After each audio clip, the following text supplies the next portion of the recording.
요즘 한국 길거리를 돌아다니면 예전보다 훨씬 많은 외국인들을 마주하게 됩니다. 특히 여름철에 길을 걷다 외국 여성들을 마주하면 시선을 어디에 둬야 할지 모를 때가 많은데요. 분명 자연스럽고 간단한 옷인데 말도 안 되는 볼륨감으로 부담스러울 때가 있죠. 오늘 이야기의 주인공도 그랬습니다. 자신의 꿈을 버리면서 돈을 벌기 위해 한국으로 온 조지아 여성의 사연입니다.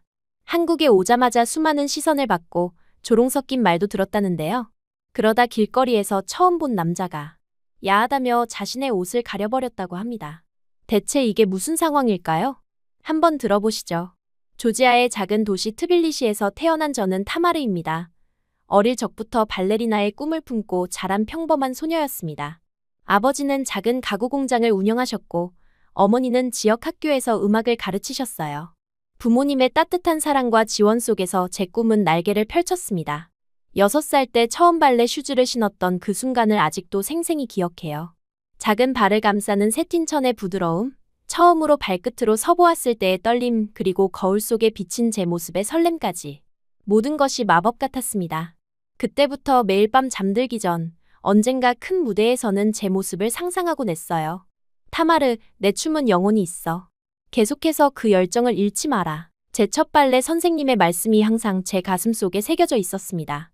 그 말을 가슴에 품고 저는 매일같이 연습실에서 피와 땀을 흘렸어요. 가끔은 발가락이 찢어질 듯 아팠고 종아리 근육이 경련을 일으켜 밤새 잠을 이루지 못한 날도 많았습니다. 하지만 그런 고통조차 무대 위에서 느끼는 자유로움과 관객들의 박수 소리 앞에서는 아무것도 아니었어요. 16살 때는 지역 발레 경연대회에서 1등을 차지했습니다. 그날은 제 인생에서 가장 빛나는 순간 중 하나였어요. 아버지는 공연이 끝난 후 무대 뒤로 와서 눈물을 감추지 못하셨고 어머니는 커다란 백합 꽃다발을 안겨주셨습니다. 그 꽃향기는 지금도 가끔 제 기억 속에서 피어오르곤 해요. 우리 딸이 언젠가 세계적인 무대에 설 거야. 믿어 의심치 않아. 아버지의 자신감 넘치는 말에 저 역시 그렇게 믿었습니다. 하지만 세상은 꿈만큼 관대하지 않았어요. 17이 되던 해 모든 것이 변했습니다. 아버지의 가구 공장이 큰 화재로 전소된 일은 우리 가족에게 큰 타격이었어요. 저축해둔 돈은 빠르게 바닥을 드러냈고 보험금만으로는 재건할 수 없었습니다. 부모님의 얼굴에 드리운 그림자가 짙어질수록 제 발레 수업료는 더욱 무거운 부담이 되어갔어요. 타마르, 미안해. 이제는 감당하기 어려울 것 같아. 어머니의 떨리는 목소리를 듣던 그날 밤, 처음으로 발레리나의 꿈이 현실의 벽에 부딪히는 소리를 들었습니다. 그때부터 저는 이중생활을 시작했어요. 낮에는 카페에서 일하고 밤에는 더 연습했습니다. 피곤함은 이제 일상이 되었고 동기들보다 뒤처지지 않기 위한 노력은 점점 더 버거워졌어요. 다행히 예술학교에서 장학생으로 선발되어 겨우 졸업장을 손에 쥘 수 있었습니다. 하지만 졸업은 끝이 아닌 또 다른 시작점이었어요.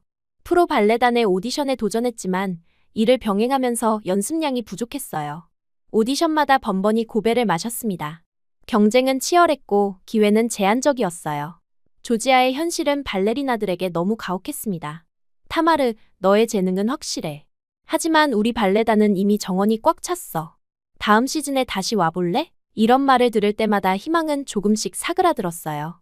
그리고 마침내 21살이 되던 해, 저는 현실을 직시해야 했습니다.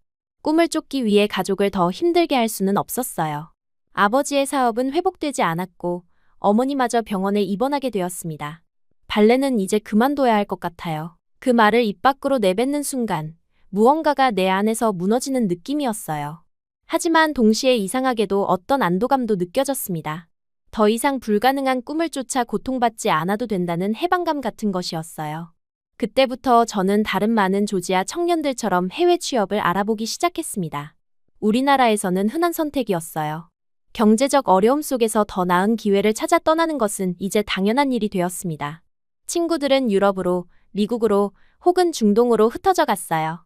타마르, 한국의 발레 학원에서 선생님을 구하고 있대.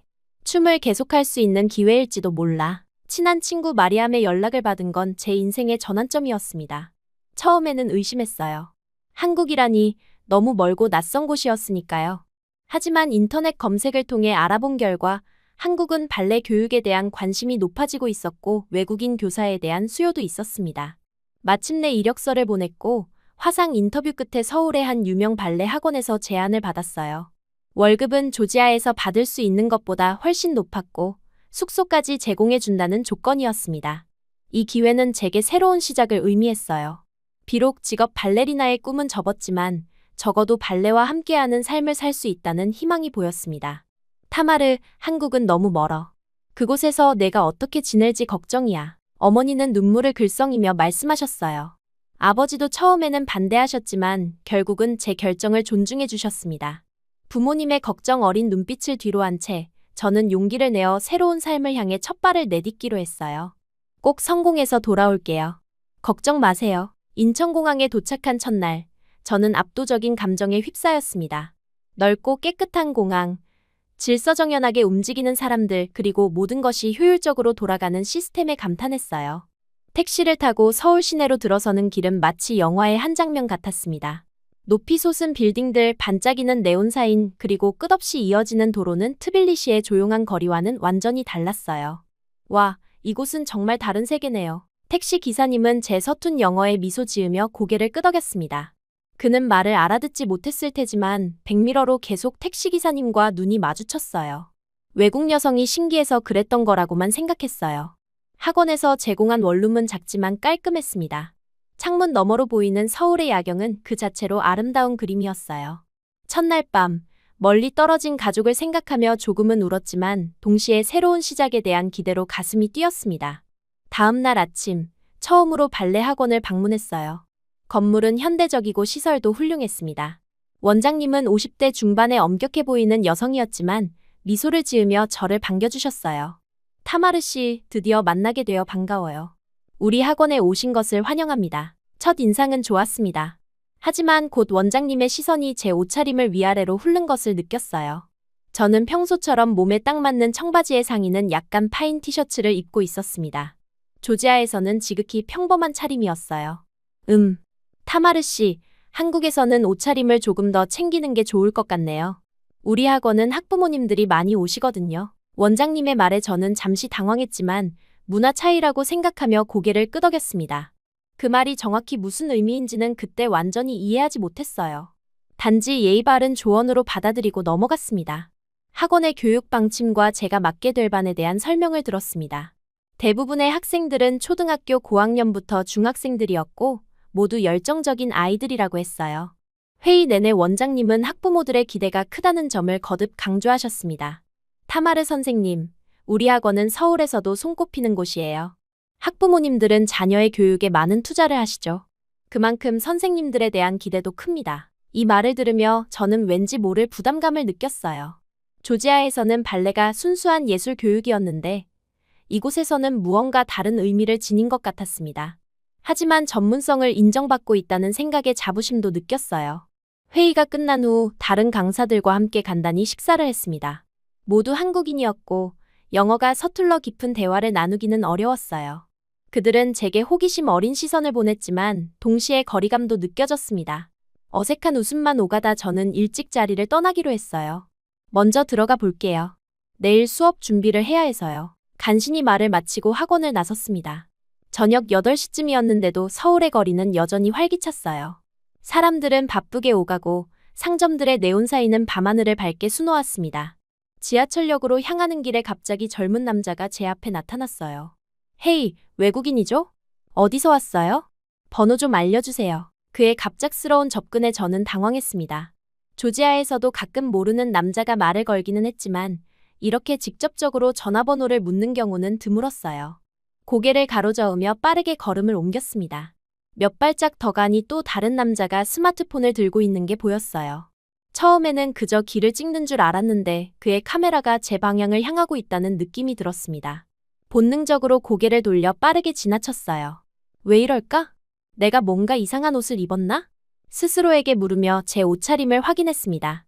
평소처럼 몸에 딱 맞는 청바지에 자연스럽게 파인 티셔츠였어요. 어제 원장님의 말씀이 떠올랐지만 아직 정확히 무엇이 문제인지 파악하지 못했습니다. 지하철역 입구에 거의 도착했을 때였어요. 정장을 차려입은 중년 남성이 비틀거리며 제 앞에 나타났습니다. 그의 얼굴은 술기운으로 붉게 상기되어 있었어요. 처음에는 그저 지나가려고 했는데 그가 갑자기 제 팔을 잡았습니다. 헤이, 프리티 레이디. 어디 가는 거야? 오늘 나랑 같이 놀지 않을래? 그의 영어는 놀라울 정도로 유창했어요. 깔끔한 외모와 고급스러운 정장 그리고 자신감 넘치는 태도까지 일반적인 취객과는 달랐습니다. 하지만 그의 눈빛에는 불편한 무언가가 있었어요. 죄송합니다만 놓아주세요. 집에 가야 합니다. 최대한 정중하게 거절했지만 그는 제 팔을 놓아주지 않았어요. 오히려 더 가까이 다가와 제 몸을 위아래로 훑으며 말했습니다. 몸이 너무 이뻐. 보여주려고 일부러 이렇게 입고 다니는 거지? 우리 함께 가자고. 내가 좋은 곳으로 데려다 줄게. 그 순간 전 충격과 공포를 동시에 느꼈어요. 이런 노골적인 접근은 처음이었습니다. 더구나 그는 외형적으로 교양 있어 보이는 사람이었기에 더욱 당혹스러웠어요. 마음속에서는 조지아어로 욕설을 내뱉고 싶었지만 낯선 나라에서 분쟁을 일으키고 싶지는 않았습니다. 한국 남자들은 다 이런 건가? 외국 여성을 보면 이런 식으로 대하는 거야? 혼란스러운 생각이 머릿속을 스쳐 지나갔어요. 그런데 갑자기 누군가가 제 어깨에 무언가를 덮어주는 것을 느꼈습니다. 자켓이었어요. 그리고 조용하지만 단호한 목소리가 들렸습니다. 상대하지 마세요. 같이 가요. 뒤돌아보니 또 다른 한국 남자가 서 있었어요. 20대 후반쯤으로 보이는 그는 키가 크고 단정한 인상이었습니다. 그의 눈빛은 믿음직스러웠고 본능적으로 그를 따라야 한다는 생각이 들었어요.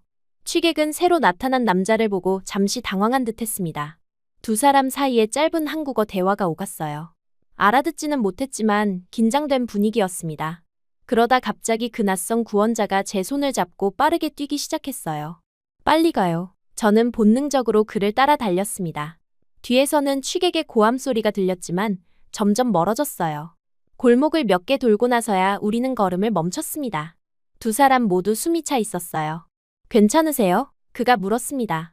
그제서야 긴장이 풀리며 온몸에 힘이 빠졌어요. 그의 자켓은 여전히 제 어깨를 덮고 있었습니다. 네, 괜찮아요.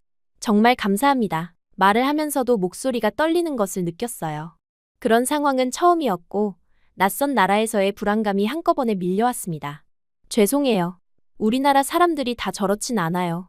어디서든 몰상식한 사람은 있잖아요. 그의 말에 묘한 안도감이 밀려왔어요. 모든 한국 남자가 그렇지는 않다는 사실이 어쩐지 중요하게 느껴졌습니다. 그는 제 표정을 살피더니 부드럽게 미소 지었어요. 한국에 처음 오셨나요? 어디서 오셨어요? 네, 며칠 전에 왔어요. 저는 조지아에서 왔습니다. 조지아요? 미국의 조지아 주인가요? 이런 반응은 익숙했어요. 많은 사람들이 조지아 공화국을 미국의 조지아 주와 혼동했습니다. 간단히 설명했더니 그는 진심으로 관심을 보였어요. 와, 유럽과 아시아 사이의 조지아군요. 흥미롭네요. 제 이름은 태윤이에요. 당신은요? 타마르입니다. 대화는 자연스럽게 이어졌어요. 그는 영어를 유창하게 구사했고 제 이야기에 진심으로 귀 기울여 주었습니다. 발레 강사로 한국에 왔다는 얘기에 그는 놀라워했어요. 발레를 가르치시는군요. 멋지네요. 저는 건축사무소에서 일해요. 안전한 곳까지 데려다 주겠다며 그는 지하철역까지 동행했습니다. 걸으면서 그는 한국 문화에 대해 조금씩 설명해 주었어요. 지하철역에 도착해서야 저는 그의 자켓을 여전히 입고 있다는 사실을 깨달았어요. 얼굴이 화끈거리며 급히 벗어 그에게 돌려주려 했는데 태우는 오늘은 또 이런 일 당하면 한국에 안 좋은 감정이 들 것 같다고 자켓을 빌려주겠다고 했어요. 그 순간 제 마음속에서 이상한 감정이 일었어요. 그를 다시 만나고 싶다는 생각. 단지 자켓 때문만은 아니었습니다. 오랜만에 누군가에게 의지할 수 있다는 느낌이 들었어요. 낯선 땅에서 만난 친절한 사람에 대한 감사함이었을까요? 아니면 그 이상의 무언가였을까요? 전화번호를 알려주시겠어요? 자켓도 돌려드려야 하니까요. 제 심장은 빠르게 뛰고 있었어요. 아까 달려서 그런지 아니면 낯선 감정 때문인지 알 수 없었습니다. 그는 잠시 망설이더니 웃으며 연락처를 알려주었어요. 한국 생활에 어려움이 있으면 언제든 연락하세요. 도울 수 있는 만큼 돕겠습니다. 집에 돌아온 후 아까의 일을 되새기며 한참을 생각에 잠겼어요. 한 나라의 모든 사람을 일반화할 수는 없다는 것을 알면서도 오늘 겪은 일은 분명 문화적 충돌이었습니다. 태윤이 아니었다면 어떻게 되었을지 생각하니 불안했어요. 동시에 그가 보여준 친절함에 따뜻한 기분이 들었습니다. 다음 날 아침, 학원에서의 첫 수업이 시작되었어요. 발레복을 입고 거울 앞에 서니 마치 집에 온 것 같은 익숙함이 느껴졌습니다. 처음 맡게 된 반은 초등학생 여학생들이었어요. 그들의 눈에서 발레에 대한 열정을 읽을 수 있었습니다. 그런데 수업이 시작되고 얼마 지나지 않아 대기실에서 무언가 이상한 점을 발견했어요. 유리창 너머로 학부모들이 빼곡히 앉아 수업을 지켜보고 있었습니다. 조지아에서는 부모님들이 이렇게 수업을 관찰하는 경우가 거의 없었어요. 아이들을 데려다주고 수업이 끝날 때 데리러 오는 정도였습니다. 처음에는 당황스러웠지만 최대한 자연스럽게 수업을 이어갔어요. 아이들에게 기본 포지션부터 천천히 가르치며 그들의 자세를 하나하나 교정해 주었습니다. 어색한 한국어와 영어를 섞어가며 소통했지만 춤의 언어는 국경을 초월했어요. 수업이 끝난 후 원장님이 저를 사무실로 불렀습니다. 그녀의 표정은 조금 굳어 있었어요. 타마르 선생님, 수업은 좋았어요. 하지만 옷차림에 대해 다시 말씀드려야 할 것 같네요. 저는 의아했습니다. 전문적인 발레복을 입고 있었는데 무슨 문제가 있었을까요? 원장님은 조심스럽게 말을 이어갔어요. 발레복 대신 조금 더 헐렁한 트레이닝복을 입어주셨으면 해요. 학부모님들이 약간 불편해하시는 것 같아서요. 그 말을 듣는 순간 가슴에 뜨거운 것이 치밀어 올랐어요. 발레를 가르치는데 발레복도 입지 못한다니 이해할 수 없었습니다. 발레의 본질은 몸의 라인을 보여주며 정확한 자세를 시범 보이는 것인데 그것조차 허용되지 않는다는 사실에 자존심이 무너졌어요. 하지만 원장님, 발레를 가르치는데 어떻게 트레이닝복을 입나요? 학생들에게 제대로 된 자세를 보여줄 수 없잖아요. 최대한 공손하게 말했지만 목소리에 실망감이 묻어났습니다. 원장님은 미안한 듯 미소 지었어요. 이해해요. 하지만 우리 학원의 방침이에요. 학부모님들의 신뢰가 중요하거든요. 결국 저는 수긍할 수밖에 없었습니다. 이곳에서 일하려면 그들의 규칙을 따라야 했어요. 하지만 마음 한구석에는 깊은 회의감이 자리 잡았습니다. 학원을 나와 무거운 발걸음으로 집으로 향하던 중 문득 태윤의 연락처가 생각났어요. 누군가에게 이 답답함을 털어놓고 싶었습니다. 망설임 끝에 메시지를 보냈어요. 안녕하세요. 타마르입니다. 오늘 시간 되시면 잠시 만나뵐 수 있을까요? 답장은 생각보다 빨리 왔습니다. 그는 저녁에 시간이 된다고 했어요. 간단한 카페에서 만나기로 했습니다. 그를 다시 만난다는 생각에 왠지 모를 설렘이 느껴졌어요. 단순히 문화적 조언을 구하는 것 이상의 무언가가 있었습니다. 아마도 낯선 땅에서 만난 첫 번째 친구라는 의미가 컸던 것 같아요. 그날 저녁, 태윤을 다시 만났을 때 모든 것이 자연스러웠습니다. 조용한 카페의 구석자리에 앉아 저는 학원에서 있었던 일을 모두 털어놓았어요. 원장님이 발레복 대신 펑퍼짐한 트레이닝복을 입으라고 한 일, 그리고 그것이 얼마나 발레의 본질을 훼손하는지에 대해서요. 태윤은 차분히 제 이야기를 듣더니 한국 문화의 특성을 설명해 주었습니다. 한국은 가슴과 몸매 노출에 대해 꽤 보수적인 편이에요. 특히 교육 환경에서는요. 몸매가 드러나는 옷은 학부모들이 불편하게 생각할 수 있어요. 그의 말에 고개를 끄덕이면서도 납득이 가지 않았어요. 그래서 저는 솔직하게 불만을 털어놓았습니다. 그건 이해할 수 있어요. 하지만 이상한 건 위에는 펑퍼짐한 옷을 입으라고 하면서 왜 한국 여자들은 바지는 그렇게 짧게 입는 거예요? 앞뒤가 안 맞잖아요. 제 질문에 태윤은 잠시 머뭇거렸어요. 민감한 주제라는 걸 눈치챘지만 정확히 알고 싶었습니다. 그는 커피를 한 모금 마시고 조심스럽게 대답했어요. 이건 좀 미묘한 문제인데. 사실 한국 여성들은 보통 골반이나 엉덩이가 서양 여성들처럼 크지 않아요. 그래서 짧은 바지를 입어도 상대적으로 덜 야하게 보이는 경향이 있죠. 하지만 타마르 씨처럼 글래머러스한 체형이라면 같은 옷을 입어도 시선이 더 집중될 수 있어요. 그의 설명을 들으며 묘한 깨달음이 왔어요. 제 체형이 한국 사회에서는 더 강렬하게 인식된다는 사실을 이해하게 되었습니다. 조지아에서는 전혀 문제되지 않았던 제 몸매가 이곳에서는 다르게 해석된다는 것이 신기했어요. 그럼 결국 제가 어떻게 해야 하는 건가요? 태윤은 잠시 생각하더니 미소를 지었습니다. 완전히 바꿀 필요는 없어요. 다만 상황에 맞게 조율하는 거죠. 문화적 차이니까요. 저도 조지아에 간다면 그곳의 방식에 적응해야 할 테니까요. 그날 이후로 우리는 자주 만나기 시작했어요. 처음에는 단순히 한국 문화에 대한 가이드로 시작했지만 점차 더 깊은 대화를 나누게 되었습니다. 태윤은 건축에 대한 열정을 이야기했고 저는 발레를 통해 느꼈던 감정들을 공유했어요. 서로 다른 세계에서 온 우리였지만 예술을 사랑한다는 공통점이 있었습니다. 한 달쯤 지났을 때 태윤은 제게 한강공원으로 소풍을 가자고 제안했어요.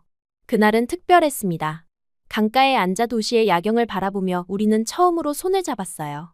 그의 손길은 따뜻했고 낯선 도시에서 처음 느껴본 안정감을 주었습니다. 타마르, 사실 처음 봤을 때부터 마음에 들었어요. 그의 고백에 제 심장은 빠르게 뛰기 시작했어요. 그동안 제 마음속에서도 자라나고 있던 감정이었지만 인정하기 두려웠던 마음이었습니다. 하지만 그 순간 더 이상 부정할 수 없었어요. 저도요. 당신이 그날 저를 구해주지 않았다면 한국에 대한 인상이 완전히 달라졌을 거예요. 첫 키스는 한강의 야경을 배경으로 이루어졌습니다. 그렇게 우리는 자연스럽게 연인이 되었어요. 태우는 제가 한국 생활에 적응하는데 큰 도움이 되었습니다. 언어부터 문화적 뉘앙스까지 그와 함께하면서 많은 것을 배웠어요. 시간이 흐르면서 태우는 제 가족 사정에 대해서도 알게 되었습니다. 아버지의 사업 실패와 재정적 어려움, 그리고 제가 조지아의 가족들에게 돈을 보내고 있다는 사실까지. 그는 어떤 판단도 하지 않고 이해해 주었어요. 힘들면 언제든 말해요. 내가 도울 수 있는 건 뭐든 돕고 싶어. 그의 진심 어린 말에 마음이 따뜻해졌습니다. 처음으로 이 낯선 나라에서 혼자가 아니라는 느낌이 들었어요. 태윤은 단순한 연인을 넘어 제 삶의 든든한 지지대가 되어가고 있었습니다. 태윤과 연인이 된 후 제 한국 생활은 많이 달라졌어요. 혼자였다면 버거웠을 문화적 충돌들을 그와 함께 하나씩 헤쳐나갔습니다. 태윤은 인내심 있게 한국 사회의 미묘한 규칙들을 알려주었고, 저는 그의 도움으로 조금씩 적응해 나갔어요. 태윤과 만난 지 6개월쯤 되었을 때 그는 부모님께 저를 소개하고 싶다고 했습니다. 그 말을 들었을 때 심장이 빠르게 뛰기 시작했어요. 한국에서 부모님을 만난다는 것은 관계가 진지하다는 의미라고 들었기 때문입니다. 설렘 반, 긴장 반의 마음으로 그 날을 준비했어요. 첫인상이 중요하니까 옷차림에 신경 써야 해. 조지아에서 특별한 자리에 항상 입던 원피스를 골랐습니다. 우아한 디자인이었지만 가슴 라인이 살짝 드러나는 스타일이었어요. 태윤의 조언으로 겉에 재킷을 걸쳐 단정하게 완성했습니다. 식당에 도착했을 때 태윤의 부모님은 따뜻하게 맞아주셨어요. 인사를 나누며 처음에는 모든 것이 순조로웠습니다. 음식이 나오고 실내가 따뜻해지자 자연스럽게 재킷을 벗었어요. 그 순간 태윤 아버님의 표정이 급격히 굳어졌습니다. 그분의 시선이 제 가슴 라인에 머물다 황급히 다른 곳으로 향했어요. 어머님은 미소를 유지하려 애쓰셨지만 불편함이 역력했습니다. 태윤의 어머니가 아들에게 한국어로 뭔가 속삭이는 소리가 들렸어요. 태윤의 얼굴이 굳어졌고 아버지는 시선을 피하셨습니다. 그 순간 제 마음은 무너졌어요. 모든 준비를 했다고 생각했는데 작은 실수 하나가 모든 것을 망친 듯했습니다. 식사는 어색한 침묵 속에 이어졌어요. 태윤은 최대한 분위기를 풀기 위해 노력했지만 이미 첫인상은 형성된 후였습니다. 그날 밤 집으로 돌아가는 차 안에서 저는 참았던 눈물을 쏟아냈어요. 제가 뭘 그렇게 잘못했나요? 그냥 옷 디자인일 뿐인데. 태윤은 한숨을 쉬며 제 손을 잡아주었습니다. 당신이 잘못한 게 아니에요. 그냥 문화 차이죠. 우리 부모님 세대는 더 보수적이에요. 조지아에서는 자연스러운 것들이 여기서는 다르게 보일 수 있어요. 그날 밤 저는 한국에서 노출의 기준이 완전히 다르다는 것을 절실히 깨달았습니다. 조지아에서는 가슴골이 살짝 보이는 것이 여성미의 표현이었지만 한국에서는 특히 연상의 사람들 앞에서는 불편함을 주는 요소였어요. 이 차이를 존중해야 한다는 것을 이해했습니다. 그 사건 이후 저는 점차 한국식 옷차림을 배우고 몸에 밴 습관을 바꾸게 되었어요. 한국 여성들의 패션을 관찰하고 태윤에게 조언을 구하기도 했습니다. 발레 수업에서도 최대한 단정한 옷을 선택했고 학부모들의 시선도 신경 쓰게 되었어요. 처음에는 이런 변화가 자신을 잃는 것 같아 저항감이 들었습니다. 하지만 태윤이 항상 말해주었어요. 이건 자신을 바꾸는 게 아니라 상황에 맞게 조율하는 거예요. 당신의 본질은 변하지 않아요. 그의 말은 위로가 되었고 저는 점차 이 과정을 문화적 적응으로 받아들이게 되었습니다. 옷차림뿐만 아니라 행동 방식, 대화 예절까지 조금씩 배워나갔어요. 그렇게 태윤과 저는 서로에게 더 깊이 스며들었습니다. 발레 학원에서의 생활도 달라졌어요. 처음에는 발레복을 입지 못하는 것에 불만이 컸지만 창의적인 방법을 찾았습니다. 넉넉한 상의 안에 딱 맞는 발레 상의를 입고 필요할 때만 겉옷을 벗어 정확한 자세를 보여주는 방식이었어요. 학부모들도 점차 저를 신뢰하기 시작했고 아이들의 실력이 향상되면서 만족도도 높아졌습니다. 시간은 빠르게 흘러갔어요. 어느덧 한국에서 2년이란 시간이 지났습니다. 태윤과 저는 서로의 삶에 완전히 녹아들었고 같이 살면서 결혼에 대한 이야기도 자연스럽게 나누게 되었어요. 그러던 어느 날 조지아에서 기쁜 소식이 전해졌습니다. 타마르, 아버지의 사업이 다시 궤도에 오르고 있어. 그리고 내 동생 니노가 한국에 가고 싶어해. 어머니의 전화에 저는 기쁨의 눈물을 흘렸어요. 2년 동안 매달 보내던 돈이 가족에게 도움이 되었다는 사실, 그리고 제 영향으로 동생도 한국을 경험하고 싶어 한다는 것이 감동이었습니다. 태윤에게 이 소식을 전하자 그도 함께 기뻐해 주었어요. 니노를 초대하자. 우리 집에서 같이 지낼 수 있어. 그의 따뜻한 제안에 더없이 감사했습니다. 동생이 오기로 한 날, 우리는 설레는 마음으로 공항에 나갔어요.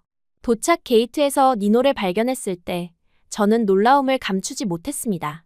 니노는 마치 2년 전 제 모습 그대로였어요. 드러난 가슴골, 훤히 보이는 허벅지의 엉덩이 라인, 그리고 화려한 메이크업까지. 한국 공항에서 그녀는 마치 네온사인처럼 빛나고 있었습니다. 사람들의 시선이 집중되는 것을 느끼며 저는 재빨리 니노에게 다가가 제 코트를 둘러주었어요. 니노, 추울 거야. 이거 입어. 니노는 의아한 표정으로 저를 바라봤습니다. 언니, 여긴 춥지 않아. 왜 이래? 태윤의 표정이 미묘하게 변하는 것을 보며 저는 피식 웃음이 나왔어요. 그는 니노의 모습에 당황했지만 시선을 어디에 둬야 할지 몰라 어색하게 눈을 굴리고 있었습니다.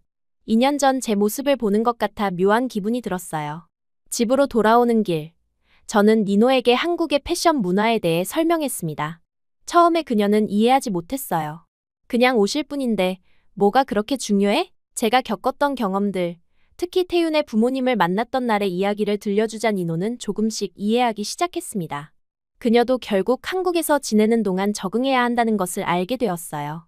니노가 온 지 일주일 후 태윤은 중요한 제안을 했습니다. 타마르, 우리 조지아에 가서 당신 부모님께 인사드리는 건 어떨까요?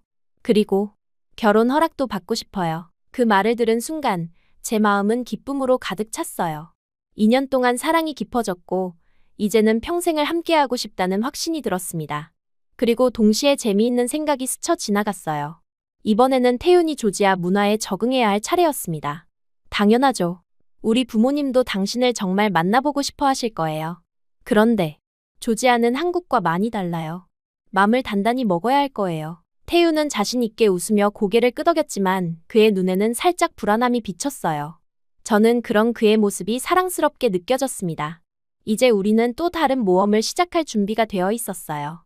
태윤과 함께 조지아로 떠나는 비행기 안에서 묘한 설렘이 찾아왔어요. 한국에서의 인연이 저를 바꿔놓았다면 이제는 태윤이 제 고향 문화를 경험할 차례였습니다. 그가 어떤 반응을 보일지 상상하며 미소 지었어요. 트빌리시 공항에 도착했을 때 부모님과 친구들이 환한 얼굴로 우리를 맞이해 주셨습니다. 어머니는 눈물을 글썽이며 저를 꼭 안아주셨고 아버지는 태윤의 손을 힘차게 잡아주셨어요. 고향의 공기는 묘하게 낯설면서도 익숙했습니다. 집으로 향하는 길, 태윤의 눈빛이 달라지는 것을 느꼈어요. 조지아의 거리는 한국과 완전히 달랐습니다. 오래된 건물들, 좁은 골목길 그리고 무엇보다 사람들의 자유로운 분위기가 그를 당황하게 했어요. 여기 사람들은 정말 자유롭게 입네요. 태윤의 말에 저는 웃음을 참을 수 없었습니다. 거리마다 볼 수 있는 여성들의 당당한 패션, 대담한 노출, 화려한 메이크업이 그의 시선을 혼란스럽게 만들고 있었어요. 제가 한국에서 처음 느꼈던 문화 충격을 이제 그가 경험하고 있었습니다. 거리를 걷다가 몇몇 여성들이 태윤을 노골적으로 쳐다보는 것을 발견했어요. 조지아에서는 이국적인 외모의 태윤이 당연히 시선을 끌 수밖에 없었습니다. 저는 장난스럽게 그의 눈을 가리며 말했어요. 질투나니까 보지 마. 태윤은 쑥스러운 듯 웃으며 대답했습니다.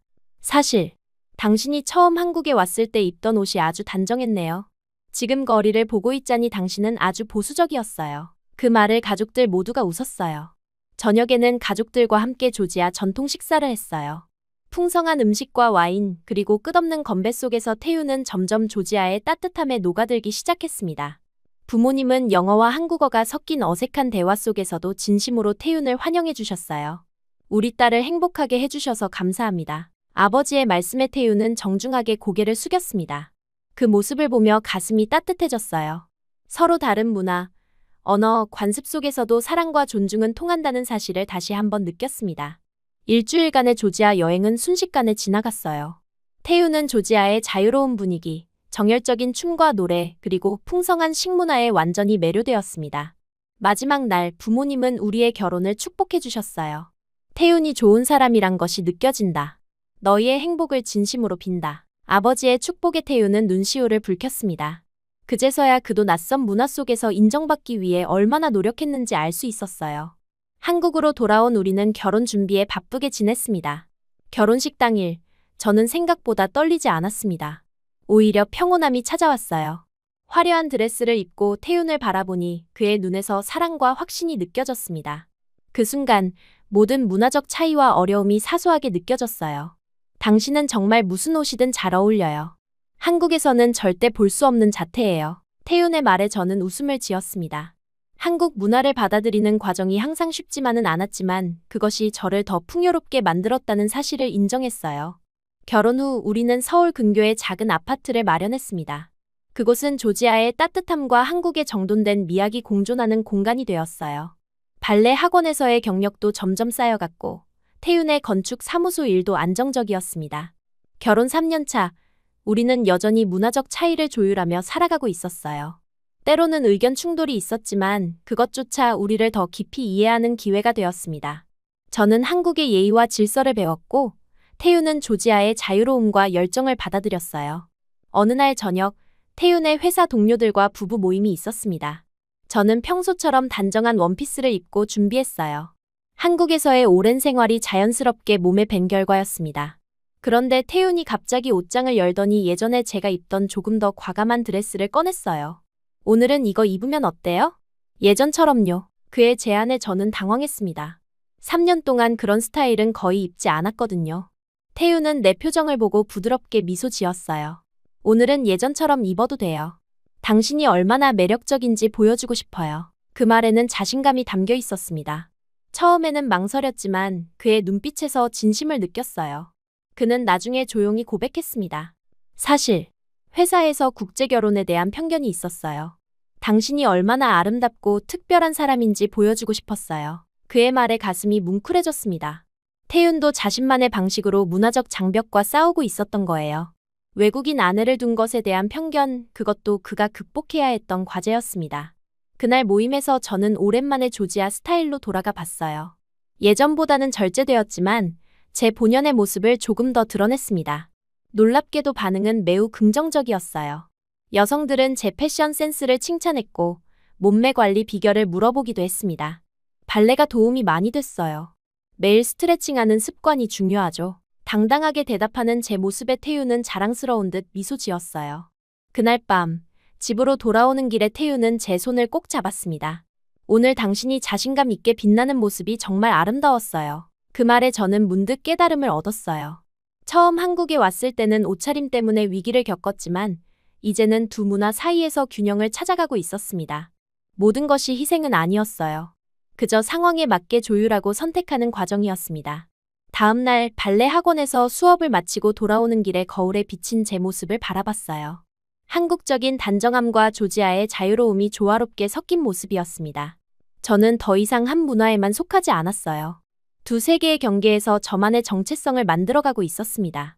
가끔은 조지아가 그리울 때도 있었어요. 가족들의 웃음소리, 거리의 음악, 그리고 고향의 향기까지. 하지만 동시에 한국은 제 삶의 소중한 일부가 되었습니다. 태윤과 함께하는 일상, 학생들과의 교감, 그리고 이곳에서 만든 추억들까지. 얼마 후 아침, 저는 태윤에게 특별한 소식을 전했어요. 저희 두 사람의 결실인 임신 테스트기의 두 줄을 보여주자 그의 눈에 눈물이 고였습니다. 아마도 그날 부부 모임 이후였을 거예요. 제가 장난스럽게 말하자 태윤은 부끄러운 듯 웃었어요. 그날 당신을 보고 가만히 있었다면 남자로서 실격이니까요. 소식을 들은 양가 부모님들은 너무나 기뻐하셨습니다. 특히 니노는 영상통화로 들뜬 목소리를 감추지 못했어요. 언니, 나 조카 보러 또 한국 갈 거야. 태윤은 제 배를 조심스레 쓰다듬으며 속삭였습니다. 우리 아이는 두 문화의 가장 아름다운 조화가 될 거예요. 그의 말에 깊이 고개를 끄덕였어요. 이 아이는 한국과 조지아 두 세계 사이에서 자라겠지만 그것은 더 넓은 시야를 가질 수 있는 축복입니다. 저는 이 아이가 두 문화의 풍요로움 속에서 자라날 수 있도록 더 단단하고 유연한 어머니가 되리라 다짐했어요. 이제 곧 출산 예정일이에요. 조금 무섭지만 또 너무 행복해요. 그때 남편이 저를 도와주지 않았더라면 저는 한국에 정말 안 좋은 인상으로 돈만 벌고 다시 돌아갔을지도 몰라요. 지금 저를 받아준 한국에 감사하고 또 남편에게 매일 감사해요. 저희 가족 응원해주세요. 여러분은 소중한 사람에게 절대 들켜선 안 되는 거짓말이 있으신가요? 저는 아버지 차를 몰래 끌고 나간 적이 있는데 조금 긁고 돌아온 적이 있어요. 그땐 모르쇠로 일관에서 넘어갔죠. 말은 안 하시지만 왠지 아셨을 것 같네요. 여러분도 이런 거짓말 한 번쯤은 있으실 겁니다. 그런데 오늘의 주인공은 제 거짓말과는 비교도 안 되는 엄청나게 큰 거짓말을 했습니다. 오늘 이야기의 주인공은 한국에 시집와서 남편이 있는데도 아직 결혼을 안 했다고 거짓말한 우즈베키스탄 여성입니다. 결혼식도 올리고 한국에서 잘 지내고 임신까지 했는데 한국 남편에게 딱 걸리고 말았다는데요. 그리고 남편의 한마디에 그녀는 주저앉아 오열했다고 합니다. 대체 남편은 무슨 말을 했을까요? 그리고 그녀는 왜 그런 거짓말을 했을까요? 이야기 들어보시죠. 구독과 좋아요는 감동블라썸 영상 제작에 큰 힘이 됩니다. 안녕하세요. 저는 아지자입니다. 우즈베키스탄의 작은 도시 나만간에서 태어났어요. 높은 산맥이 병풍처럼 둘러싸인 이곳은 사시사철 건조한 바람이 불고 여름이면 뜨거운 태양 아래 모든 것이 말라가는 곳이었습니다. 아름다운 풍경 속에서도 저의 어린 시절은 늘 어둡고 무거웠어요. 그 이유는 바로 우리 집 가장인 아버지 때문이었습니다. 아버지는 마을에서 꽤 영향력 있는 상인이었어요. 우즈베키스탄의 전통 직물인 이캇을 거래하는 일을 하셨는데 그 덕에 집안 형편은 마을 사람들보다 나은 편이었습니다. 하지만 경제적 여유와는 달리 정서적 여유는 찾아볼 수 없었어요. 아버지의 엄격함은 마을에서도 소문이 자자했습니다. 아지자, 이리 와봐. 아버지의 목소리가 들리면 온몸이 얼어붙곤 했어요. 그의 눈빛 하나에도 숨이 막히고 말 한마디에도 온몸이 떨렸습니다. 아버지가 화가 났을 때 그 무서운 눈초리는 지금도 가끔 악몽에 나타나요. 어머니는 늘 조용히 그의 뜻을 따르며 집안일을 하셨습니다. 저와 제 언니 사이라는 어머니처럼 순종적인 딸이 되기를 바라는 아버지의 기대 속에서 자라야 했어요. 사이라 언니는 저보다 8살이나 많았습니다. 언니는 아름다웠어요. 검은 머리카락과 깊은 눈동자, 그리고 우즈베키스탄 여인 특유의 고운 피부를 가졌습니다. 아버지는 언니가 성인이 되면 좋은 집안과 혼사를 맺으려 했어요. 그때마다 어머니의 간곡한 부탁으로 정약 결혼은 이루어지지 않았죠. 제가 12살 되던 해, 언니는 20살이 되었어요. 어느 날 낯선 중년 남자들이 우리 집을 찾아왔습니다. 그들은 결혼 중개인이었어요. 처음 보는 외국인들이 집에 들어와 아버지와 오랜 시간 대화를 나누는 모습이 생소하고 무서웠습니다. 사이라는 복받은 아이야. 해외로 시집가서 좋은 삶을 살게 될 거야. 대화 후 아버지는 그렇게 말씀하셨어요. 하지만 언니의 표정은 어두웠습니다. 그날 밤, 저는 방문 틈새로 언니가 어머니와 이야기하는 것을 엿들었어요. 엄마, 저 무서워요. 한국이 어디인지도 모르는데. 언니의 목소리에는 두려움이 느껴졌습니다. 더 이상은 들을 수 없었어요. 어린 저는 그저 언니가 슬퍼하는 모습만 보고 아버지가 언니를 강제로 시집 보낸다고 생각했습니다. 그로부터 한 달 후, 우리 집엔 다시 낯선 사람들이 찾아왔어요. 그 중에는 나이가 지긋한 남자도 있었습니다. 그는 언니에게 줄 선물을 잔뜩 가져왔어요. 비싼 화장품, 옷, 그리고 장신구들. 하지만 그런 물건들보다 제 눈에 더 크게 들어온 것은 아버지에게 건네진 두툼한 봉투였습니다. 저는 어린 마음에 무언가 이상하다고 느꼈어요. 사람을 사고 판다는 게 이런 걸까? 라는 생각이 들었습니다. 결혼 준비는 빠르게 진행되었어요. 저는 자주 언니의 방 앞에서 흐느끼는 소리를 들었습니다. 하지만 낮에는 언니가 아버지 앞에서 억지로 미소를 짓는 것처럼 보였어요. 어린 제 눈에는 그저 언니가 울고 슬퍼하는 모습만 보였고 그것이 강제 결혼 때문이라고 확신했습니다. 결혼식 날, 저는 평생 잊지 못할 장면을 목격했어요. 전통 홀레복을 입은 언니는 예뻤지만 그 눈에는 슬픔이 가득했습니다. 언니가 집을 떠날 때 저는 마당 구석에 숨어 울었어요. 언니는 뒤돌아보며 손을 흔들었고 그의 눈에서 눈물이 흘러내렸습니다. 아버지는 그 모습을 보고도 담담했어요. 오히려 만족스러운 표정이었습니다. 사이라는 이제 좋은 집에서 행복하게 살 거야. 너도 나중에 그렇게 될 거다, 아지자. 아버지의 그 말은 제게 위협처럼 들렸어요. 그날 이후로 국제결혼이란 단어는 제게 공포가 되었습니다. 제 머릿속에는 국제결혼은 사랑 없는 거래라는 인식이 단단히 자리 잡았어요. 언니가 떠난 후 집은 더욱 적막해졌습니다. 가끔 언니에게서 편지가 왔어요. 겉으로는 행복하다는 내용이었지만 제 직감은 그렇지 않다고 말했습니다. 시간은 눈 깜짝할 사이에 흘러갔어요. 저는 18이 되었고 마을의 다른 여자아이들처럼 학교를 졸업하고 집안일을 돕기 시작했습니다. 어머니는 제게 자수와 요리를 가르쳤어요. 좋은 신부가 되려면 이런 것들을 잘해야 한다. 매일 반복해서 말씀하셨습니다. 그럴 때마다 저는 속으로 반항심이 일었어요. 나는 언니처럼 팔려가지 않을 거야. 19 생일을 맞이했을 때 아버지는 드디어 그 말을 꺼냈습니다. 아지자, 이제 너도 결혼할 나이가 되었다. 좋은 집안, 해외에서 잘 사는 남자를 만나야 한다. 식탁에서 들려온 그 말에 숟가락을 떨어뜨릴 뻔했어요. 심장이 빠르게 뛰었고 손이 떨렸습니다. 어머니는 조용히 고개를 숙이고 있었어요. 그날 밤 저는 결심했습니다. 도망쳐야 해. 이대로는 안 돼. 다음 날 저는 용기를 내어 아버지께 말씀드렸어요. 아버지, 저는 아직 결혼할 준비가 안 됐어요. 먼저 돈을 벌고 싶습니다. 아버지의 표정이 굳어졌어요. 하지만 뜻밖에도 그는 잠시 생각하더니 고개를 끄덕였습니다. 어디서 일할 생각이냐? 타슈켄트에 있는 이모 집에서 지내며 관광객들을 위한 통역 일을 하고 싶어요. 제 러시아어와 영어 실력이면 할 수 있을 것 같습니다. 사실 이것은 반쯤은 거짓말이었어요. 이모는 정말 타슈켄트에 살았지만 그녀를 찾아갈 생각은 없었습니다. 저는 혼자 독립하고 싶었어요. 아버지는 한참을 생각하더니 마지못해 허락했습니다. 아마도 제가 돈을 벌어오면 더 좋은 조건으로 결혼할 수 있을 거라고 판단했던 것 같아요. 우선 6개월만 해봐라. 너무 힘들면 그땐 돌아와서 좋은 사람 만나보자. 아버지의 최후 통첩이 떨어졌어요. 저는 속으로 다시는 돌아오지 않을 거야라고 다짐했습니다. 어머니는 제 짐을 싸는 것을 도와주셨어요.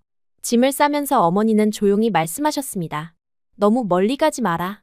아버지가 엄한 것 같아도 너를 정말 사랑한단다. 그 말에 저는 울컥했어요. 어머니의 사랑은 느껴졌지만 저를 올가매는 족쇄 같은 이곳을 벗어나고 싶었습니다. 다음 날 아침, 저는 가족과 작별 인사를 나누고 타슈켄트행 버스에 올랐어요. 창문 밖으로 점점 멀어지는 고향 마을을 바라보며 새로운 삶에 대한 기대와 두려움이 교차했습니다. 하지만 한 가지 확실한 것은 저는 언니처럼 팔려가는 삶을 살지 않겠다는 결심이었어요. 타슈켄트에 도착한 저는 이모 집에 잠시 머물렀습니다. 이모는 저희 계획을 듣고 놀라워했어요. 하지만 제 결심을 꺾지는 않았습니다. 오히려 일자리를 찾는 것을 도와주셨어요. 이모의 소개로 저는 작은 관광 안내소에서 일하게 되었습니다. 외국인 관광객들에게 우즈베키스탄의 문화와 역사를 소개하는 일이었어요. 처음에는 낯설고 어색했지만 점차 익숙해졌습니다. 그렇게 새로운 삶이 시작되었어요. 제 인생에서 처음으로 아버지의 그림자 없이 살아가는 나날들이 이어졌습니다. 자유롭다는 느낌은 말로 표현할 수 없을 만큼 좋았어요. 하지만 밤이 되면 불안함이 밀려왔습니다. 6개월이 지나면 어떻게 하지? 정말 집으로 돌아가야 할까? 라는 생각에 잠을 이루지 못할 때가 많았어요. 아버지에게서 벗어나 독립적인 삶을 살고 싶었지만 마음 한구석에는 늘 그의 말이 맴돌았습니다. 좋은 집안, 해외에서 잘 사는 남자를 만나야 한다. 그 말이 주문처럼 제 머릿속을 떠나지 않았어요. 아버지의 통제에서 벗어났다고 생각했지만 그의 영향력은 여전히 제 안에 남아 있었습니다. 한 달이 지난 후 저는 이모 집에서 나와 작은 원룸을 얻어 혼자 살기 시작했어요. 비록 좁고 초라한 공간이었지만 제 인생에서 처음으로 가진 나만의 공간이었습니다. 매일 아침 일어나 창문을 열면 보이는 타슈켄트의 전경은 새로운 삶에 대한 희망을 품게 했어요. 하지만 그런 희망 속에서도 언니의 결혼식 날 본 그 슬픈 눈빛은 잊을 수 없었습니다. 나는 절대 사랑 없는 결혼은 하지 않을 거야. 아버지가 원하는 대로 살지 않을 거야. 매일 밤 그렇게 다짐하며 잠들었어요. 타슈켄트에서의 생활은 자유로웠지만 쉽지 않았어요. 관광 안내소에서 받는 급여만으로는 생활비를 충당하기 어려웠습니다. 결국 저는 주말마다 레기스탄 광장 근처에서 관광객들을 상대로 호객행위를 하기 시작했어요. 전통 의상을 입고 기념품을 팔거나 때로는 현지 가이드 역할을 자처하며 부수입을 올렸습니다. 아버지에게서 벗어났다는 해방감도 잠시, 현실의 무게는 생각보다 훨씬 무거웠어요. 그날도 평소와 다름없이 관광객들 사이를 돌아다니며 일거리를 찾고 있었습니다. 한낮의 타슈켄트는 뜨거운 태양 아래 더위로 가득했어요. 그때 한 남자가 제게 다가왔습니다. 처음 본 그는 다른 관광객들과는 조금 달랐어요. 카메라를 여러 대 메고 있었고 뭔가 진지한 표정으로 주변을 살피고 있었습니다. 저기요, 혹시 영어 할 줄 아세요? 그가 건넨 첫 마디였어요. 영어로 물었지만 어딘가 어색한 발음이 느껴졌습니다. 저는 영어로 대답했고 그제서야 그의 표정이 밝아졌어요. 그는 자신을 한국에서 온 사진작가 성훈이라고 소개했습니다. 처음엔 평범한 관광객인 줄 알았는데 그의 부탁은 조금 특별했어요. 제가 패션 사진작가인데 현지 의상을 입은 모델이 필요해요. 혹시 제가 가져온 옷을 입고 사진 촬영을 해주실 수 있을까요? 물론 사례비를 드릴게요. 순간 의심이 들었습니다. 낯선 외국인의 이런 제안은 위험할 수도 있었어요.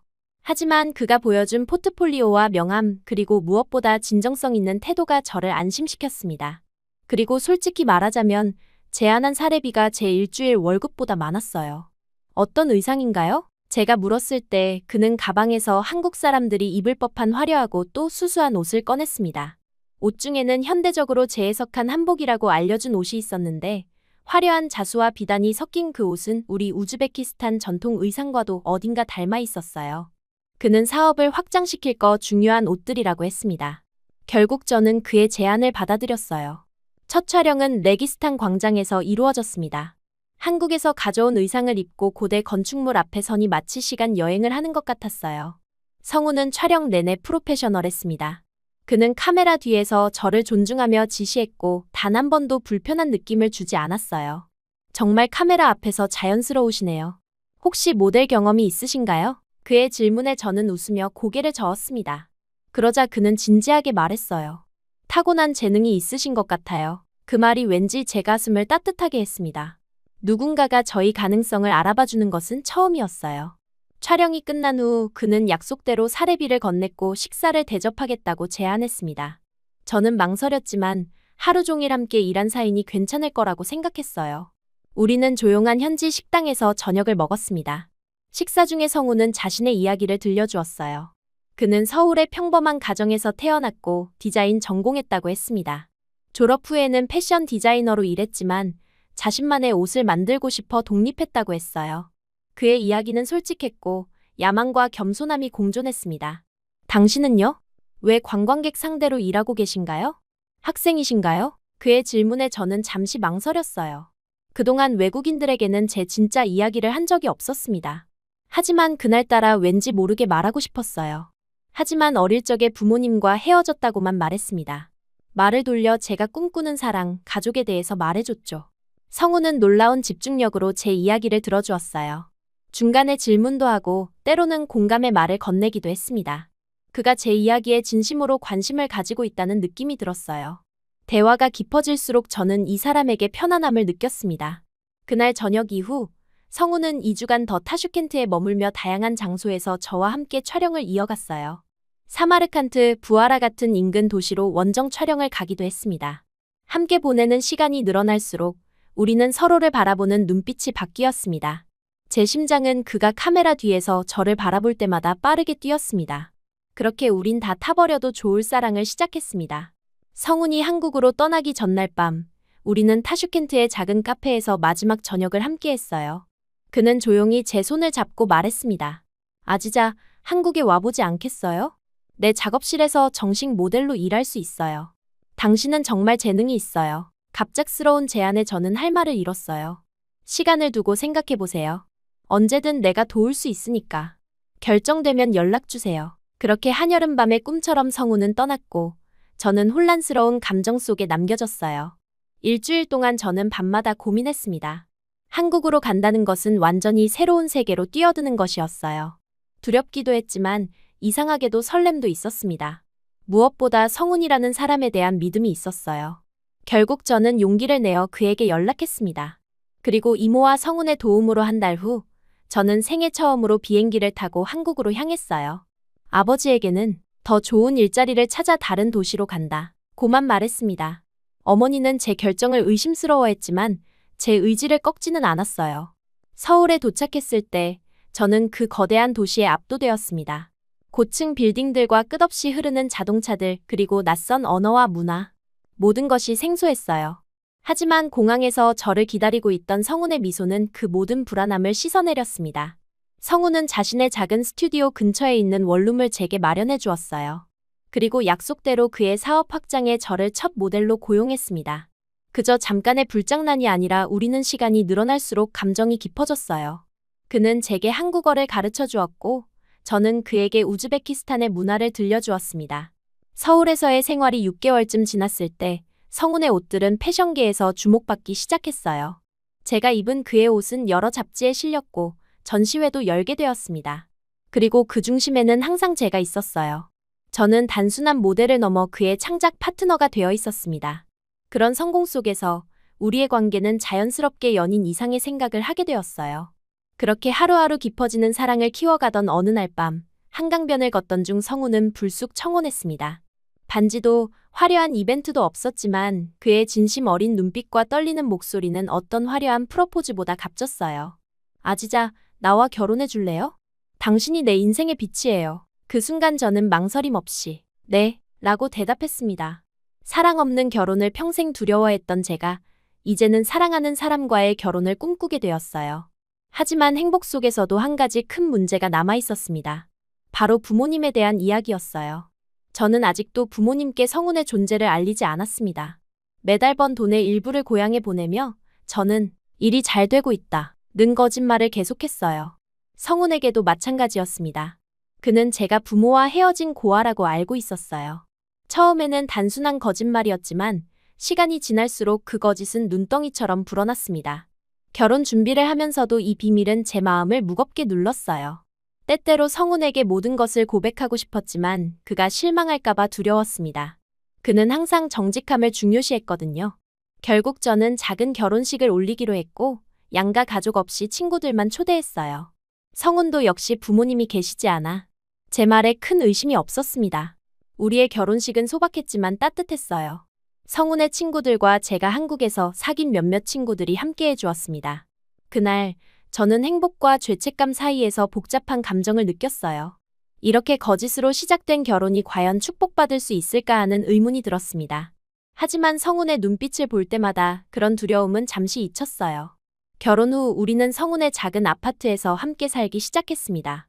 저는 여전히 그의 작업에 모델로 참여하며 때로는 작은 패션 브랜드의 광고에도 출연했어요. 우리의 삶은 겉으로 보기에 완벽했습니다. 하지만 제 마음 깊은 곳에는 항상 거짓말의 그림자가 드리워져 있었어요. 매달 우즈베키스탄에 돈을 보내면서 저는 두 개의 삶을 살고 있었습니다. 하나는 성운과 함께하는 행복한 신혼생활, 다른 하나는 여전히 아버지의 기대에 부응하는 척하는 딸의 삶이었어요. 이 이중생활은 점점 저를 지치게 했습니다. 성운은 월급을 주면서 따로 제가 어디에 돈을 썼는지 묻지 않아서 다행이었어요. 집에 돈을 보내고 돈이 모자랄 때면 정말 난감했습니다. 밤에는 종종 악몽에 시달렸고 때로는 아무 이유 없이 눈물이 났어요. 성운은 제 상태를 걱정했지만 저는 고향이 그리워서 라는 핑계를 댔습니다. 그는 이해한다며 저를 안아주었어요. 그의 따뜻한 포옹 속에서 저는 더욱 죄책감을 느꼈습니다. 이렇게 순수한 사랑을 거짓말로 더럽히고 있다는 자책감이 들었어요. 언젠가는 모든 걸 말해야 해. 매일 밤 그렇게 다짐했지만 그 언젠가는 계속 미뤄졌습니다. 저는 이 행복이 깨질까 두려웠어요. 그리고 그 두려움은 곧 현실이 될 줄 몰랐습니다. 인생의 가장 큰 변화가 찾아왔을 때 제 거짓말의 성은 무너지기 시작했어요. 그때는 결혼 생활 2년 차, 봄이 막 시작될 무렵이었어요. 그날 아침, 저는 평소와 다른 몸 상태의 이상함을 느꼈습니다. 며칠째 계속되는 메스꺼움과 피로감이 심해져서 병원을 찾았어요. 의사는 미소를 지으며 축하한다는 말과 함께 임신 사실을 알려주었습니다. 그 순간 온몸에 전기가 흐르는 듯한 충격이 밀려왔어요. 병원을 나오며 저는 복잡한 감정에 휩싸였습니다. 한편으로는 새 생명을 품게 되었다는 기쁨이, 다른 한편으로는 이제 더 이상 거짓말을 이어갈 수 없다는 두려움이 교차했어요. 집으로 돌아가는 길, 저는 어떻게 성운에게 이 소식을 전할지, 그리고 더 중요한 것은 어떻게 부모님께 알려야 할지 고민했습니다. 그날 저녁, 성운이 귀가했을 때 저는 조용히 그를 맞이했어요. 평소와 달리 침묵하는 저를 보고 그는 금방 이상함을 눈치챘습니다. 그의 따뜻한 손이 제 어깨를 감쌌을 때 저는 더 이상 참을 수 없었어요. 성운, 우리 아이가 생겼어요. 제 말에 성운의 얼굴이 환하게 빛났습니다. 그는 기쁨의 찬 목소리로 외치며 저를 안아올렸어요. 그의 순수한 행복에 저도 잠시 걱정을 잊고 함께 기뻐했습니다. 성운은 바로 그날부터 아이를 위한 계획을 세우기 시작했어요. 방을 어떻게 꾸밀지, 어떤 이름을 지을지, 심지어 아이의 미래까지 이야기하며 들떠 있었습니다. 하지만 그날 밤, 잠자리에 들기 전 성운이 갑자기 던진 한마디가 저를 얼어붙게 했어요. 이제는 부모님께 말씀드릴 때가 된 것 같아요. 아이의 할아버지, 할머니가 될 분들께 알려야죠. 그 말에 저는 숨이 막혔습니다. 성운의 말은 분명 제 거짓말을 알고 있다는 뜻이었습니다. 심장이 빠르게 뛰기 시작했어요. 어떻게 알게 된 걸까? 언제부터 알고 있었을까? 온갖 생각이 머릿속을 맴돌았습니다. 무슨 말씀이세요? 제가 겨우 입을 열자 성운은 진지한 표정으로 저를 바라봤어요. 그리고 충격적인 말을 이어갔습니다. 같이 가죠. 우즈벡으로. 언제까지 숨길 순 없잖아요. 그 순간 저는 모든 것이 끝났다고 느꼈어요. 성훈이 제 거짓말을 알고 있다는 사실, 그리고 이제 저를 고향으로 데려가 모든 것을 밝히려 한다는 것이 너무 무서웠습니다. 아버지를 만난 성훈이 어떤 반응을 보일지, 제 거짓말을 알게 된 아버지가 어떻게 행동할지 상상만으로도 끔찍했어요. 어떻게 알게 된 거예요? 제 떨리는 질문에 성훈은 한숨만 내쉬었어요. 그의 눈빛은 많은 것을 알고 있다는 듯했지만 더 이상의 설명은 없었습니다. 그저 묵묵히 제 손을 잡아주었을 뿐이에요. 그 침묵이 오히려 저를 더 불안하게 했습니다. 도대체 언제부터, 어떻게 알게 된 걸까? 제 머릿속은 온갖 나쁜 생각으로 가득 찼어요. 성훈은 그날 이후로 이 문제에 대해 더 이상 언급하지 않았습니다. 마치 우즈베키스탄에 도착해서야 모든 것이 밝혀질 거라는 듯이 그는 묵묵히 여행 준비를 했어요. 그의 침묵은 때로는 용서의 표시처럼, 때로는 분노를 억누르는 것처럼 느껴졌습니다. 저는 더 이상 질문할 용기가 없었어요. 저는 며칠 동안 제대로 잠을 이루지 못했어요. 성훈은 최대한 빠르게 우즈베키스탄 방문을 계획했고 이미 비행기표까지 예약해둔 상태였습니다. 저는 그 며칠 동안 마치 도살장에 끌려갈 소처럼 하루하루를 보냈어요. 성훈과의 대화도 줄었고 함께 있을 때도 어색함이 감돌았습니다. 아이러니하게도 성훈이 오히려 저를 피하는 듯했어요. 평소보다 늦게 귀가하고 말수도 줄었습니다. 혹시 저에 대한 마음이 변한 것은 아닐까? 그런 불안감이 저를 괴롭혔어요. 저는 죄인이 된 기분으로 그에게 어떤 말도 꺼낼 수 없었습니다. 출국 전날 밤, 성훈은 조용히 제 손을 잡고 앉았어요. 그의 표정은 진지했지만 예상과 달리 화난 기색은 없었습니다. 아지자, 제가 화가 난 것은 아지자가 가족이 있다는 사실이 아니에요. 제게 거짓말을 했다는 점이 마음이 아프지만 왜 그랬는지는 이해해요. 그러니 이제 모든 걸 바로잡을 기회가 왔으니 두려워하지 마요. 그의 따뜻한 말에도 저는 여전히 불안했어요. 우즈베키스탄으로 가는 비행기 안에서도 마음은 천근만근이었습니다. 머릿속에는 최악의 시나리오들이 펼쳐졌어요. 아버지가 성훈을 거부하거나 성훈이 제 가족을 만나고 실망하여 저를 떠나거나 타슈켄트 공항에 도착했을 때 저는 다리가 후들거려 제대로 걸을 수 없을 정도였어요. 우리는 바로 기차를 타고 남한간으로 향했습니다.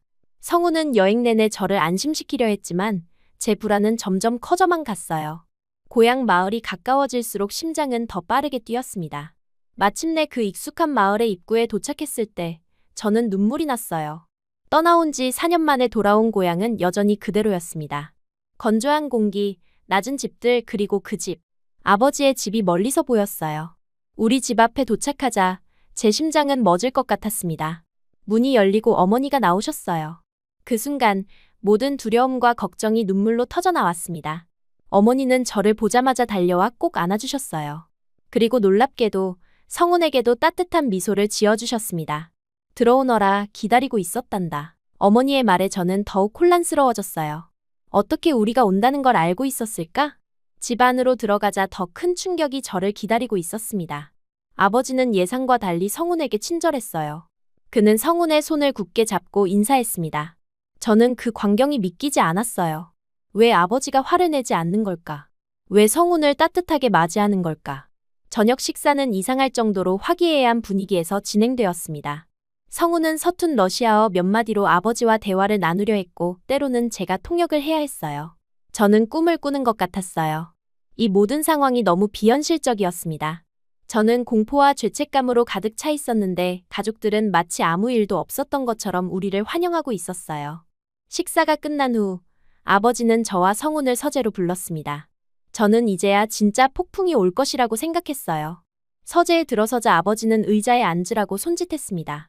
그리고 그는 오랜 침묵 끝에 입을 열었어요. 아지자, 내가 왜 거짓말을 했는지 이해한다. 그건 모두 내 탓이야. 아버지의 말에 저는 놀라움을 감출 수 없었습니다. 평생 엄격하고 무서웠던 아버지가 처음으로 자신의 잘못을 인정하고 있었어요. 그는 이어서 제가 평생 오해했던 진실을 하나씩 밝혀주었습니다. 언니 사이라의 결혼은 강제 결혼이 아니었어요. 언니는 유학 중 만난 한국 남자와 사랑에 빠졌고 그 남자가 우리 집에 청혼하러 왔던 겁니다. 언니가 울었던 것은 기쁨의 눈물이었고 아버지가 받은 돈은 선물이 아닌 혼수를 준비하기 위한 도움이었어요. 또한 아버지가 저에게 국제결혼을 권했던 이유도 단순히 돈 때문이 아니었습니다. 주변 친구들의 딸들이 해외에서 더 나은 삶을 살고 있는 것을 보고 저에게도 그런 기회를 주고 싶었던 거였어요. 언니가 한국에서 행복하게 살고 있다는 소식을 듣고 저도 그런 삶을 살길 바랐던 겁니다. 내가 도망쳤을 때 처음에는 화가 났지만 곧 내 마음을 이해하게 됐다. 그리고 내가 좋은 사람을 만나 행복하게 살고 있다는 소식을 들었을 때 정말 기뻤단다. 아버지의 말에 저는 눈물을 멈출 수 없었어요. 모든 게 오해였다니. 제가 평생 두려워했던 아버지의 모습은 어쩌면 제 어린 시절의 왜곡된 기억 속에서만 존재했는지도 모릅니다. 성우는 조용히 제 손을 잡아주었어요. 그리고 그도 자신의 이야기를 들려주었습니다. 정말 미안하지만 우연히 아지자의 휴대폰을 보게 되었어요. 처음에는 배신감에 화가 났지만 곧 그녀의 상황을 이해하게 되었습니다. 그래서 직접 연락드렸어요. 아지자의 행복을 진심으로 바라시는 분이라는 걸 대화를 통해 알게 되었어요. 아버지는 고개를 끄덕였어요. 그리고 성훈에게 감사하다고 말했습니다. 저를 잘 돌봐줘서 그리고 진실을 밝히기 위해 이곳까지 데려와줘서. 아버지와의 대화 후 저는 마치 무거운 짐을 내려놓은 것 같은 기분이었어요. 수년 동안 짊어지고 다녔던 오해와 거짓말의 무게가 사라지니 몸이 가벼워졌습니다. 그날 밤 오랜만에 편안한 숨을 쉬며 잠에 들었어요. 다음 날 아침 어머니는 일찍부터 일어나 맛있는 아침을 준비하고 계셨습니다. 예전처럼 플로프와 논을 만드셨어요. 그 익숙한 냄새에 고향의 기억이 물밀듯이 밀려왔습니다. 부엌으로 들어서자 어머니는 따뜻한 미소로 저를 맞아주셨어요. 많이 컸구나, 우리 아지자. 이제는 어엿한 어른이 되었네. 어머니의 말씀에 눈물이 또 차올랐어요. 어머니는 제 뺨을 쓰다듬으며 말을 이어가셨습니다. 우리가 너를 불안하게 만든 거란다. 아버지의 방식이 때로는 너무 엄했지. 하지만 그건 모두 너를 사랑해서 그랬던 거야. 그 말에 저는 어머니를 꼭 안았어요. 어린 시절부터 항상 아버지의 그늘에 가려져 있던 어머니의 사랑이 온전히 느껴졌습니다. 어머니는 제 등을 토닥이며 조용히 위로해 주셨어요. 아침 식사 중에 성훈이 놀라운 제안을 했습니다. 그는 우즈베키스탄의 전통에 따라 결혼식을 다시 올리고 싶다고 말했어요. 처음에는 놀랐지만 곧 그 의미를 이해했습니다. 이것은 단순한 의식이 아니라 모든 오해와 거짓말을 뒤로하고 새롭게 시작하는 상징적인 행동이었어요. 성훈의 말에 저는 고개를 끄덕였습니다. 그의 이해와 사랑이 저를 더욱 감동시켰어요. 아버지도 그 제안에 기쁘게 동의하셨습니다. 그의 얼굴에서 진심 어린 미소를 본 것은 정말 오랜만이었어요. 좋은 생각이구나. 마을 사람들에게 알리고 준비를 시작하자. 아버지의 말씀에 어머니는 감격에 겨워 눈물을 흘리셨습니다. 그렇게 결혼식 준비가 시작되었어요. 부모님은 마을의 모든 사람들에게 소식을 전했고 전통 음식과 의상 준비가 분주하게 이루어졌습니다. 그날 오후 아버지가 중요한 사실을 알려주셨어요. 그는 아침에 결혼이 정해지자마자 언니 사이라에게 연락해 결혼식에 참석해달라고 부탁했다고 했습니다. 그 말에 저는 가슴이 두근거렸어요. 거의 12년 만에 언니를 다시 만난다고 생각하니 설렘과 두려움이 교차했습니다. 사이라도 너를 보고 싶어 했단다. 그 아이도 늘 내 걱정을 했어. 아버지의 말씀에 저는 고개를 숙였어요. 제가 얼마나 언니를 오해했는지 다시 한번 깨달았습니다. 결혼식 전날 마침내 언니 사이라가 남편과 두 아이를 데리고 도착했어요. 작은 공항에서 언니를 처음 봤을 때 저는 그 자리에서 눈물을 참을 수 없었습니다. 언니는 여전히 아름다웠고 행복해 보였어요. 그녀는 저를 보자마자 달려와 꼭 안아주었습니다. 아지자, 정말 보고 싶었어. 많이 컸구나. 언니의 목소리에는 그리움과 사랑이 가득했어요. 저는 그저 언니의 품에 안겨 울 수밖에 없었습니다. 그 순간 모든 오해와 아픔이 눈 녹듯 사라지는 것 같았어요. 집으로 돌아와 언니와 마주 앉았습니다. 저는 모든 이야기를 털어놓았어요. 어떻게 언니의 결혼을 오해했는지, 아버지를 두려워했는지, 그리고 성훈을 만나 거짓말을 이어갔는지. 언니는 제 이야기를 듣고 때로는 웃고 때로는 눈물 지었습니다. 집안에 너만 두고 떠나 미안했어. 항상 걱정했단다. 언니의 말에 저는 고개를 저었어요. 아니야, 언니. 내가 오해했던 거야. 이제 다 괜찮아요. 언니는 자신의 이야기도 들려주었습니다. 그녀는 정말로 사랑으로 결혼했고 행복하게 살고 있다고 했어요. 처음에는 언어와 문화 차이로 힘들었지만 남편의 사랑과 지지로 잘 적응했다고 했습니다. 그나저나 내 남편, 정말 좋은 사람 같아. 아버지도 그를 무척 마음에 들어 하시더라. 언니의 말에 저는 미소 지었어요. 성우는 정말 제 인생의 축복이었습니다. 그가 아니었다면 저는 여전히 두려움과 거짓말 속에 살고 있었을 거예요. 우리는 밤늦게까지 이야기를 나누었습니다. 그 시간 동안 오랜 시간 쌓였던 오해와 상처가 하나둘 치유되는 느낌이었어요. 언니와 저는 다시 어린 시절처럼 가까워졌습니다. 결혼식 날, 온 마을이 축제 분위기였어요. 아침부터 전통 음악이 울려 퍼지고 사람들은 춤추며 기뻐했습니다. 저는 언니의 도움으로 전통 홀레복을 입었어요. 우즈베키스탄의 화려한 아틀라스 직물로 만든 드레스는 색색의 꽃무늬로 장식되어 있었습니다. 내가 이렇게 아름다운 신부가 될 줄 누가 알았겠니? 어릴 때 사랑하는 남자와 결혼이 꿈이라고 했잖아. 언니의 말에 저는 쑥스러운 미소를 지었어요. 어린 시절의 꿈이 이렇게 행복한 순간으로 실현될 줄 몰랐습니다. 성우는 우즈베키스탄 전통 의상인 찰퐁을 입고 무척 멋있었어요. 그의 얼굴에는 약간의 긴장과 함께 행복한 미소가 번졌습니다. 언니 사이라는 제 옆에서 들러리를 맡아주었고 그녀의 두 아이들은 꽃을 뿌리며 앞장섰어요. 마치 어릴 적 우리가 꿈꾸던 결혼식 놀이가 현실이 된 것 같았습니다. 아버지는 처음으로 제게 자랑스러움을 표현했어요. 그는 마을 사람들 앞에서 저와 성운을 소개하며 이렇게 말씀하셨습니다. 제 딸 아지자는 늘 용감했습니다. 제 딸은 자신의 길을 찾아 떠났고 이제 훌륭한 남편과 함께 돌아왔습니다. 오늘 우리는 이들의 사랑을 축복합시다. 그 말에 저는 눈물을 참을 수 없었어요. 평생 아버지에게서 들어보지 못한 말이었습니다. 성우는 제 손을 꼭 잡아주었어요. 결혼식은 전통에 따라 진행되었습니다. 우리는 서로에게 약속을 하고 마을 어른들의 축복을 받았어요. 그리고 마침내 전통춤인 나지라를 추며 축하의 시간을 가졌습니다. 성우는 서툴지만 열심히 춤을 따라 추려 노력했고 그 모습에 모두가 웃음을 터뜨렸어요. 언니의 남편도 함께 어울려 춤을 추었습니다. 두 외국 남자가 우즈베키스탄 전통 춤을 추는 모습은 어색하면서도 감동적이었어요. 그것은 마치 두 문화가 하나로 어우러지는 모습 같았습니다. 결혼식이 끝난 후 우리는 일주일 동안 더 고향에 머물렀어요. 오랜만에 가족과 함께하는 시간은 정말 소중했습니다. 어머니의 요리를 먹고 아버지의 이야기를 듣고 언니와 추억을 나누는 그 시간들이 저희 오래된 상처를 치유해 주었어요. 마침내 한국으로 돌아갈 시간이 되었습니다. 떠나기 전날 밤, 아버지는 저를 불러 조용히 말씀하셨어요. 행복하게 살아라, 아지자. 그리고 자주 연락하거라. 아버지의 말씀에 저는 고개를 끄덕였습니다. 더 이상 두려움은 없었어요. 이제는 진정한 사랑과 이해로 맺어진 가족의 유대가 있었습니다. 한국으로 돌아온 후 우리의 삶은 완전히 달라졌어요. 이제는 더 이상 거짓말이나 숨김 없이 자유롭게 살 수 있었습니다. 저는 성운의 작업에 더 적극적으로 참여하기 시작했고 우즈베키스탄의 전통 문양을 활용한 디자인 작업도 시작했어요. 임신 기간 동안 성운은 정말 다정했습니다. 항상 제 곁을 지켜주었고 어떤 상황에서도 저를 지지해 주었어요. 그리고 마침내 우리의 첫 아이가 태어났습니다. 건강한 남자아이였어요.